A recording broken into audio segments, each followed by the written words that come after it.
On episode 231 of He Said, She Said Movie Reviews, we take a look at the movie The Black Phone.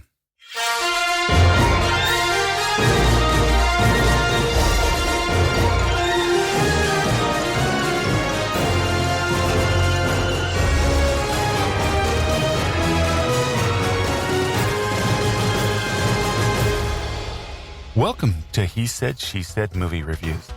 This is the podcast where a happily married couple with similar but different movie tastes take a quick, spoiler-free look at the movies, helping you make the right decision before your next movie. I'm your host, Tim. And I'm April. So we just got back from seeing The Black Phone. What do you give this one, April? I thought it was an incredible movie. So, you always ask me first. Why don't you? Well, I too thought it was an incredible movie. I give this 4 stars. Okay, then I hate that I let you go before me because I was going to give it 4 stars. We'll tell you all about it right after these 2 trailers. All right, these 2 trailers were, the first one was The Invitation. A young woman is courted and swept off her feet only to realize a gothic conspiracy is going on. The release date is August 26th, 2022, starring Nathalie, Emmanuel, Thomas Doherty, and Stephanie Corneliussen. Works for me. Okay. Good job there. The other one is The Beast, which looks really scary.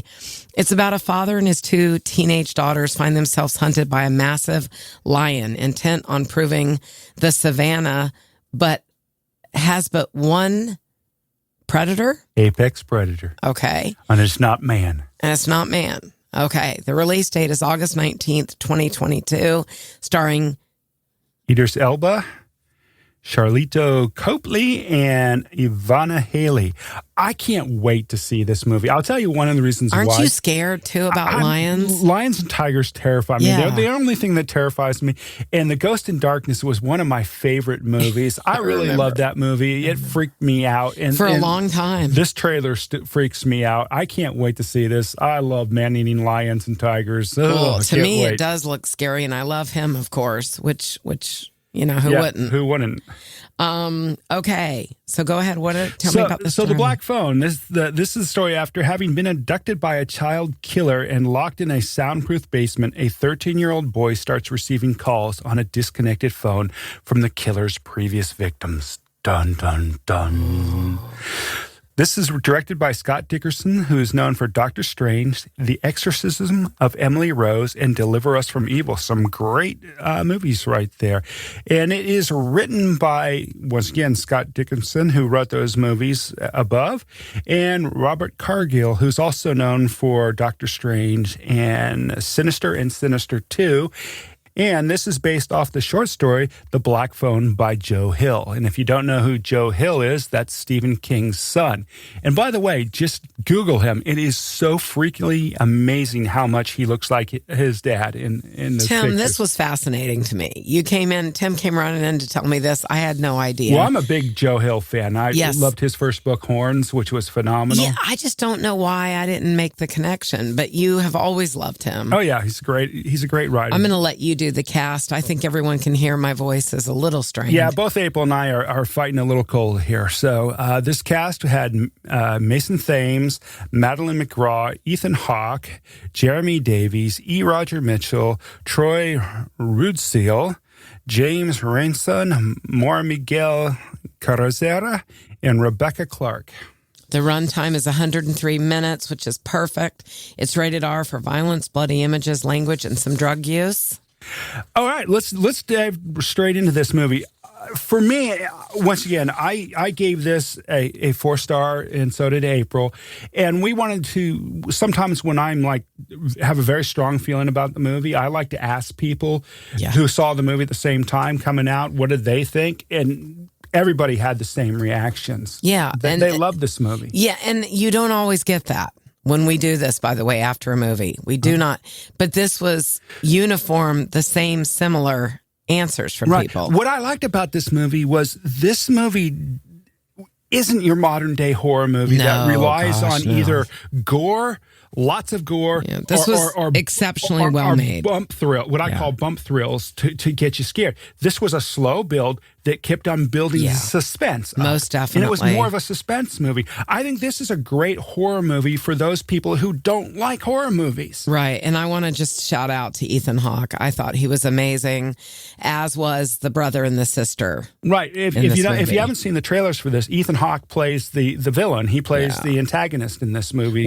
And I normally don't see anything having to do with anything against kids. But I will tell you that this movie was exceptionally made, and it reminded me a lot of The Sixth Sense. Yes. In that kind of a ghost story, if you will. But it was done very, very well. Ethan Hawke obviously was so creepy. I kind of thought this movie was kind of like if the Saw franchise and the Goonies got together and had a baby. That's what this movie was, because it was kind of like a kid's adventure movie too, almost. Right, but in the horror genre. With that being said, it's a very difficult subject matter. Oh, absolutely. Which goes on again to the theme. I felt sick. Right, but this goes to the whole theme of the movie, where it's all about violence against children. That was the theme of the movie. It was well directed. The characters, just even all the way down to the father, Tim, the brother, sister, the friendships, the way they built the story up. Well, the interesting thing was, and this is not a spoiler, I think the father was more of a villain than Ethan Hawke's character was. Well, no, and that goes along that theme of violence against children and child abuse. I mean, that father was not a good man. No, but it was interesting, just the whole dynamic of how close he was to his sister, and the bullying. I think the one thing that bothered me, other than the theme of the movie, and Tim knows this, is just I just don't do well at all with bullying. But that went into the whole theme of this movie, violence against children again, even the bullying. It was hard. Yeah, it for was. me. And back to the acting. You already touched on this. I thought Ethan Hawke was creepy as all get out. I mean, he did a really good job. I thought it was well directed. Of course, extremely. He's a fairly well-known director and everything. And and the cinematography, I mean, it was set in the 70s, so it added to the whole feeling. It was just, even their clothes, their bikes, Tim. Well, one of the things I really liked, and this is kind of cinematography, production design, I think, first of all, they did a very good job of staying in the 70s, but it also, to me, felt like a 70s movie, a movie that was made in the 70s, just the way it was filmed. It had that 70s vibe and feel to it, which I thought was really cool. Right, and the score added to the creepiness, too. Oh, absolutely, absolutely. The special effects, there weren't really many special effects, and the ones that were there were very subtle. They were. And I felt like all the way down to the production design, too. Again, they stayed with the theme of the 70s really well. I thought the editing was fine. Now, what I enjoyed is I felt like the pace moved along well, even at times where you would think that you'd be bored, but it really kept going. And, the dialogue was pretty good in this movie, too. I think there was some subtle messages that were built into the dialogue along this whole theme of child abuse and such. And it was there. I enjoyed that. Yeah. And I, too, the dialogue, I just want to, I thought the dialogue, even between, how guys pick on each other and it just all, for me, there wasn't any dialogue that I can remember in that movie that either A, didn't fit, or B, was corny. Right. There was no corniness in this movie. Is rare, too. So. Right. And, as I said, some of the dialogue, too, because I said it was like a marriage of the two movies, the Goonies, because it did kind of have to have a kid's adventure movie feel to it, too, at times. Yeah. So I really enjoyed that. And to me, the story arc of this movie, too, I thought it had a really good story arc. There was a lot of growth for multiple characters, not just Finney, the main character. I agree. But I will say, watching his growth and just the whole, his journey, that was pretty powerful. Absolutely. As a grown adult, where we are in life, looking backwards, it just, again, there's a couple things, but something really touched me when Tim and I ask audience members when we're leaving, we don't always do this, but sometimes we do.